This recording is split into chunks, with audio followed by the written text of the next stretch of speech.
qu'on veut, c'est que quand on a deux points, on veut dessiner une ligne seulement si la distance entre les deux est plus petite que 100 ou quelque chose comme ça, ou 50 pixels.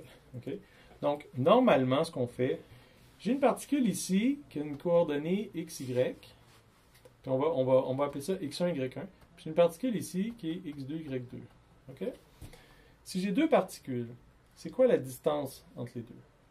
Ben, en fait, c'est racine carrée de x2 moins x1 au carré. Ça, c'est un x. Plus y2 moins y1 au carré. Puis ça fait comme ça. Parfait. C'est bon? Et ça, il faut que ce soit plus petit ou égal à une certaine valeur, ouais, disons k. Puis on va choisir k. OK? OK. Bon. Ouais. Maintenant, au fait, juste pour dire, une racine carrée, ça coûte cher à faire. OK? Donc, si on voulait, on pourrait faire quelque chose de plus simple. On pourrait faire x2 moins x1 carré plus y2 moins y1 carré plus petit ou égal à k au carré. On peut faire ça si on veut. C'est-à-dire que si on met ce côté-là au carré puis l'autre côté au carré, ben ça fait ça, puis plus petit ou égal à k au carré, puis ça, à ce moment-là, c'est la même chose que ça, mais c'est plus facile à calculer. Ouais. Mais, on peut faire quelque chose d'encore plus simple. Si on ne veut pas nécessairement calculer les distances exactes, on peut faire quelque chose de vraiment simple. On peut faire x2 moins x1, valeur absolue, plus petit ou égal à k, et y2 moins y1, plus petit ou égal à k. On peut le faire comme ça aussi. OK? C'est quoi la différence? La différence, c'est que dans un cas, c'est vraiment, OK, je vais le redessiner ici. OK? Ce point-là va pouvoir afficher seulement les points qui sont dans un rayon K autour. OK? Par contre, si on fait ce test-là ici, on va faire plutôt dans un carré K autour. Pourquoi? Parce qu'il va tester si la différence horizontalement, c'est K. Comme ça. Donc, tout ça, c'est bon, partout. Et verticalement aussi, il va vérifier que c'est K. Donc, ça fait un carré de taille K. Et quand on fait avec la sphère, ça fait... Bon, là, évidemment, il y a une question de taille. Là. Ça devrait être x2 moins x1 plus petit que K. Si on veut un rayon de K, non, c'est exactement ça. Ça va être K de ce côté-ci, K de ce côté-là. Et donc, on voit la différence. Dans un cas, il y a une formule compliquée, ça nous donne un cercle. Dans l'autre cas, c'est une formule super simple, mais qui donne un carré. Okay. Qu'est-ce qu'on va faire? Le carré. Pourquoi se compliquer la vie? OK? Donc, retournons ici et faisons le test. Donc, ça nous prend par contre 2 points. x1, y1, x2, y2. Ouais. Donc, tout ce qu'on a à faire ici, c'est on va se faire une nouvelle fonction, bien sûr. La nouvelle fonction qui va s'appeler affiche tout, ben, c'est pas tout d'afficher tout. On va aussi afficher... on va appeler ça affiche les liens. OK? Et affiche les liens, on va le dessiner ici. Au fait, affiche tout, ça ne fait plus de sens. OK? Puis quand quelque chose ne fait pas de sens, il ne faut pas se gêner pour le changer. OK? C'est pas couler dans le béton.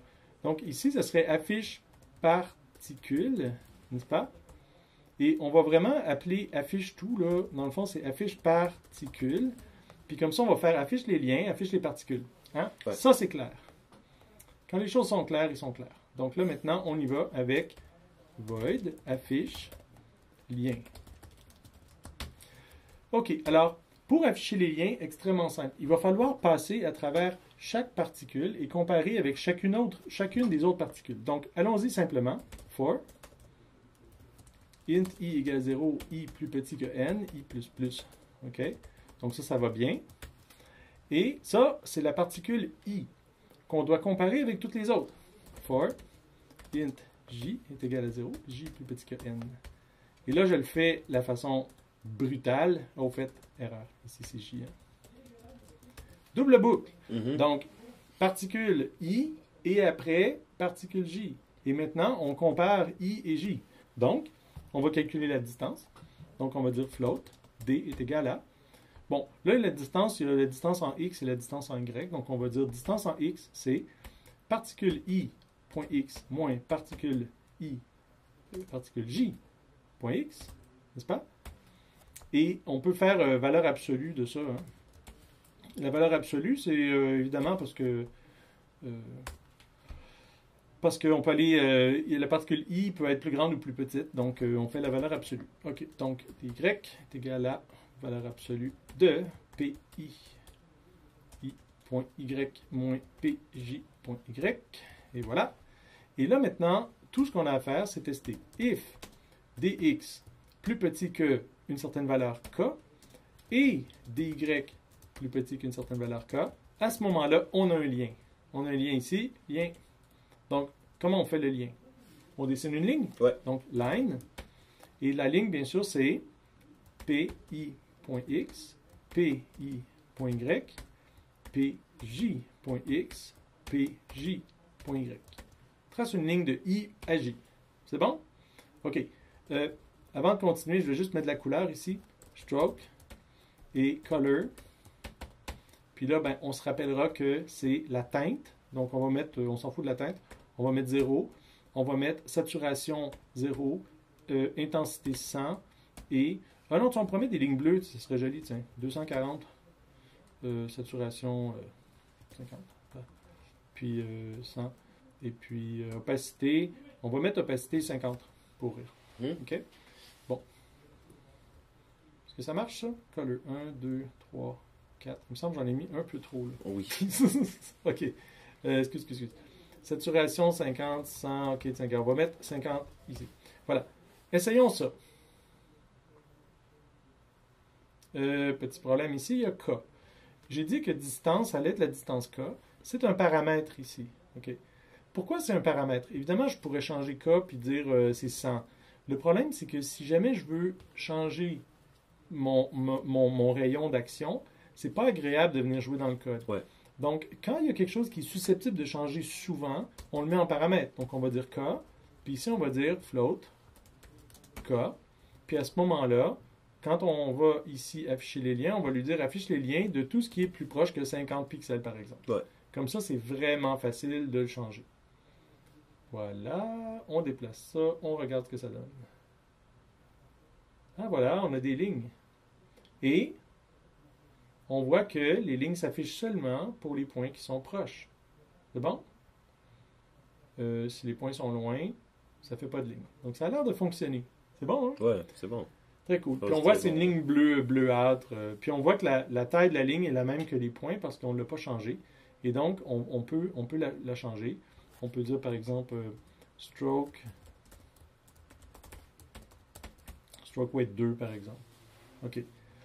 Bon, là, il y a un problème. C'est que chaque ligne, en fait, est dessinée 2 fois. Et ça ne sert à rien de faire ça. Et là, ça, il faut que je prenne 2 secondes pour expliquer ça. C'est qu'ici, on a fait une double boucle. I de 0 à n, J de 0 à n. Et on compare le point I et J. Le problème, c'est que, supposons que le point I vaut 5 et le point J vaut 10. Bien, à un autre moment donné, il va avoir le point I vaut 10 et J vaut 5. Mhm. Et donc, on va se trouver à faire 2 fois le travail pour comparer le point 5 à 10 et 10 à 5. Mais on sait que 5 et 10, 10 et 5, c'est la même chose. OK? Donc, on ne veut pas comparer 2 fois en comparant les points inversés. Donc, ce qu'on va faire, c'est très simple. C'est qu'on va prendre le point I qu'on veut comparer, mais le point J, on ne va pas parcourir tous les points. On va parcourir seulement les points qui sont plus petits que I. Ouais. Comme ça, on n'aura jamais une situation où on compare le point I avec un point plus grand que I. Et là, chaque paire de points va être, donc 5 et 10, 10 et 5, ben, il se trouve que 5 et 10, ça ne pourra pas être possible, mais 10 et 5, ça va être possible. Donc, ici, à la place de J égale 0, J plus petit que N, on peut faire J égale 0, J plus petit que I. Puis à ce moment-là, ça va faire la même chose, mais ça va faire 2 fois moins de travail et ça va donner le même résultat. Ça, c'est quand même un détail important parce que l'ordinateur travaille 2 fois moins. Puis on va dessiner vraiment chaque ligne une seule fois. OK? D'ailleurs, on voit qu'ils sont plus foncés parce que tantôt, l'opacité était à 50, puis on dessinait les lignes 2 fois. Mhm. Là, on les dessine seulement une fois. OK. Ils meurent vite, nos petites particules. OK. Bon. Ben, c'est pas mal, ça. Hein? Mhm. Ouais. Ça fonctionne bien.